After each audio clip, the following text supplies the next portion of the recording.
Hi folks, Josh Knight the First here with another episode of Writer Rebuild, coming to you with episode 31 of the series. Let's get right into it. So this week on Kamen Rider Build, we've gotten to the portion of the story that I've been waiting for. Not so much fighting for the sake of fighting, but we're actually getting to hardcore story, more into the mythology of what's been going on here, and actually answering some questions that have been raised for the last several episodes. But let's go ahead and pick up where we left off last week in the middle of these new revelations. Now, as we've been saying for the last couple of weeks, the focus has been shifting a lot more towards Ryuga, and we now realize he's got a lot more of an importance to the story than we might have originally seen. But before we get right into that, we'll start with the things that are building towards what's eventually going to be everything coming to a head, starting with Rogue. So we see that back in Pandora's Tower, Rogue has entered this fight with the other three riders right now, and since Hell Brothers are fighting as well, we see that all of these things are happening all at once. There's a lot of battle going on, but as we saw last week, Rogue has been questioning just exactly what his role in all of this is. Gentoku thought he had something in mind when he started doing all of these things,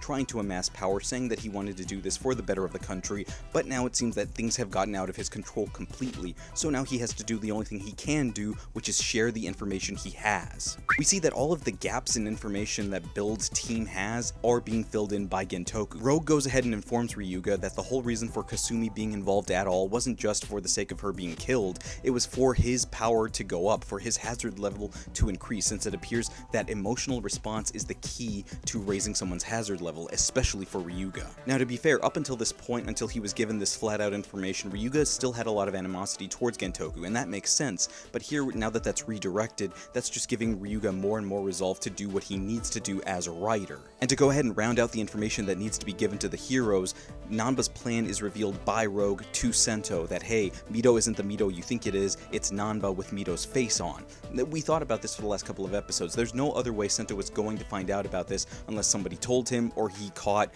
Bloodstark in the act of masking his face again. Either way, this information needed to get out there. What further makes this interesting is that we find out that Gentoku isn't doing any of this because he wants to or because he has some sort of bigger plan to get ahead of everybody else in power. It's because he's had a chip implanted in him by Nanba Heavy Industries that will force his compliance. If he doesn't comply with their orders, they can kill him on the spot. So it's this very sort of Suicide Squad setup for him, where if he doesn't comply, they can kill him on the spot, just like if Amanda Waller was at the helm. Now, for me, it's very easy to see the parallels between this and last year in Kamen Rider Exade, where we had this fight on the beach between two of our main characters, and all of this information is given out that the hero needs to hear. So it's interesting that we're seeing that back-to-back in two subsequent seasons. But beyond that, I think it's interesting, but also very notable, that Sento doesn't just take this information and run with it. He's skeptical, which he should be. Up to this point, Gentoku has been nothing but an antagonist to him, so at this point, when it seems like he's actually giving him information that might help him, he would take that with a grain of salt, which he should. What I think is also very interesting about really this whole episode,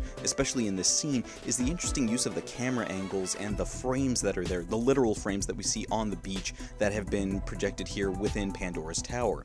I think that they're taking a lot more care as to the overall look of the series, and because of that, it's actually helping increase the way the storytelling is getting to the audience, at least the way they're taking it in visually. Now, once they've gotten past the Hell Brothers, it's now time to go ahead and face Bloodstark directly, but we see that Bloodstark isn't playing with kid gloves anymore. Not that he was ever, he was just kind of holding on to the power that he needed to until such a time as this.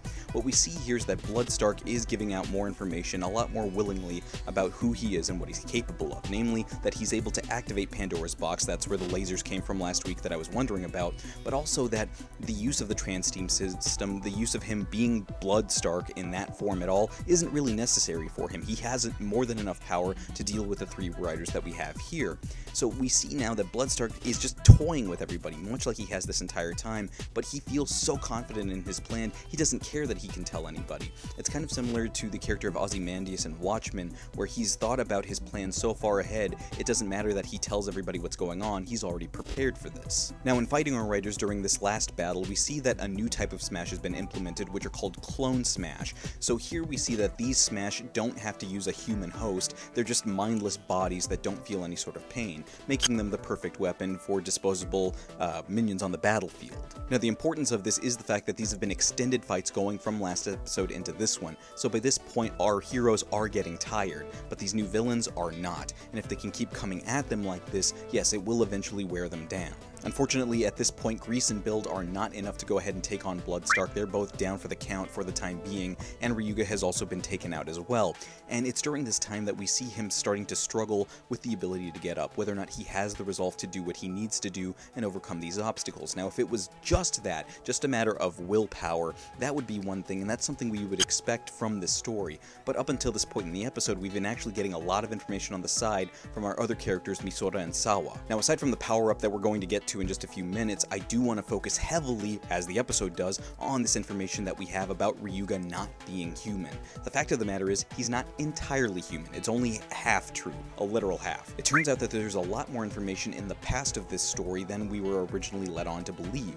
We see that Nanba Heavy Industries was involved in the production of Pandora's Box, but before that they were also in custody of a Mars rover that had gone to the Red Planet and come back. During that time, there was a firm that had hired somebody to go ahead and protect this rover that had come back from Mars, and that person happened to be Ryuga's mom. From the information that Sawa gives us through means she doesn't necessarily want to tell us about, and maybe we don't want to know, we find out that Ryuga's mom was protecting the rover that had returned from Mars and at some point fell asleep or passed out, similar to the way Misora had done in the past. And at that point, we see that she was 1 month pregnant when that happened. But apparently, what the theory is now, as the series presents it to us, is that a life form from Mars hitchhiked its way back onto Earth, attached itself to Ryuga's mom, and then made its way on to the baby that was within her. At that point, it transformed the baby within her, and within 1 month's time additionally, making it a 2-month term, she gave birth to a healthy, bouncing baby Ryuga. Because this was so interesting, Nanba took a lot of interest in Ryuga from a young age and apparently had been checking upon him for some time, meaning that bottom line, Ryuga isn't just human, he's half Martian. This would explain a lot, and it very much is supposed to be there, presented as such, to make us believe why this new power is being bestowed upon him. What we see now back in the present is that Bloodstark is using the power of Pandora's Box to essentially draw this power out, or give this power to Ryuga, whichever way you want to see it. The bottom line being is that this Martian power now activates the new Dragon Magma Full Bottle, which we can now use with the Magma Knuckle, and insert that into the build driver to give Ryuga this new form, Cross Magma. Now, as far as aesthetics go, I really like the look of Cross Magma. Not that I didn't already like Cross before, but this I very much prefer over Cross Charge. Just the way that it uses Ryuga's passionate nature to go ahead and embody that in this magma-like form, but also the way that in terms of actually relating back to the home planet that we now see he has a part of, Mars actually has a lot of volcanoes on there, some of the tallest known in the galaxy. For reference on that, the tallest Martian volcano is called Olympus Mons, which is 3 times the size of Mount Everest, and here, compared to the power that's being displayed, Ryuga is 3 times angrier and probably 3 times more powerful than we've seen him this entire series. It is important to point out that at this point in the series, now we have some insert themes. In this episode, we're given the new insert theme, Burning My Soul, which is the second theme that we've gotten since a few episodes back, about 4 episodes back. We got another theme, Ready Go. So now we have 2 insert songs in this series. As opposed to several other series past, like say Ghost, which had no insert themes. Insert themes are kind of a way to up the mood of a fight and things like that. They kind of make up for having no endings to the series, and a lot of them I do like. I definitely like the sound of Burning My Soul. Now, we do see in very dramatic fashion that Ryuga is able to use this power and defeat not only the Clone Smash, but also knock back Bloodstark, but he's not able to knock him out of his transformed state. But I guess that doesn't really matter now, because we know he's still playing with him. He's still got some other power that he still hasn't fully revealed. What he's also revealing is this interesting kind of cryptic message about now that Ryuga has amassed this power, he is now the perfect vessel, and all that he needs to complete this plan is the ultimate driver. Now, for those of you who've been keeping up with the toy scans that come out a little bit ahead of these episodes, we do already know what Bloodstark is talking about, and I won't reveal that information just yet here, since it hasn't been given in the show proper, but what we do know here is that Bloodstark has a plan, and it involves another kind of driver. At this point, we see that we've already gotten 2 types in the series. There will be a 3rd one introduced very shortly. So after the fight is done and this cryptic message is given, we see that Ryuga can actually interact with Pandora's Box and use it to escape Pandora's Tower, along with the other 2 riders. At this point, Sento has even more reason to question just exactly who Ryuga is, since that's why he sent Sawa on that information gathering errand in the first place.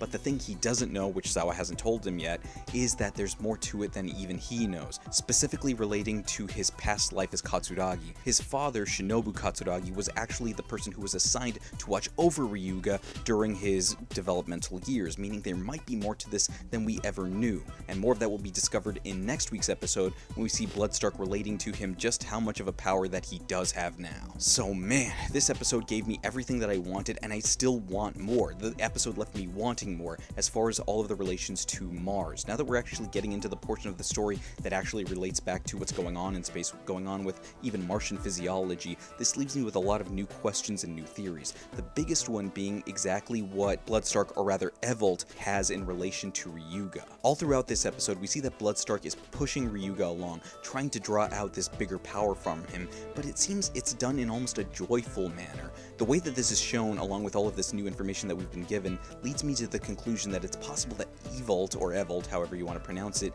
is the father of whatever life form came back from Mars, albeit in a weird sort of way, that would make Evolt the father of Ryuga. Now, if this is true, this would actually make a lot of sense in the way he's taken such an investment in Ryuga over Sento. Sento was kind of more of a pet project and a means to an end. But here, this might actually be more of a father-son jerky relationship, which we've gotten plenty of in the last several years in Kamen Rider. Now, I know that's a big claim to make, but I think that's where they're trying to lead the audience to. That's the conclusion they want us to reach before they actually make that known. Now, in this episode, we didn't get a lot of development from Sawatari, from Greece, but he's gotten a lot over the last couple of episodes, and by this point we actually need to address the Martian things now. So I'm okay with that, but I do want to see more of him next week. And again, I do want to compliment the show on not just doing the bare minimum when it comes to the filming of the show, taking a chance with more of these artistic shots, or even the way they've been showing the fights in the last couple of episodes, show that they're showing a lot more care than they would if they were treating it as just a kid show, which it is at the end of the day, but when you show more care, the audience responds to that. But those, of course, are my thoughts on the episode. I want to hear what you guys thought in the comments below. So let's go ahead and talk about a few things. First off, Gentoku. Now that Gentoku has given this information out to Sento and Ryuga, and Bloodstark knows this, do you think that he'll set off the chip in his neck, which I assume where it is, or he'll be saved? Secondly, Katsuragi's father. Do you think that his death was actually a suicide like we were told, or it was something more diabolical that killed him? And thirdly, Sawa. Just what exactly do you think she did do to get all of that information on Ryuga? You tell me in the comments below. And of course, during the week, you can always talk to me on social media. On Twitter, I'm at JoshKnight1st. This has been episode 31 of Rider Rebuild for episode 31 of Kamen Rider Build, Surging Magma. I'm Josh Knight the First. I'll see you guys again next episode.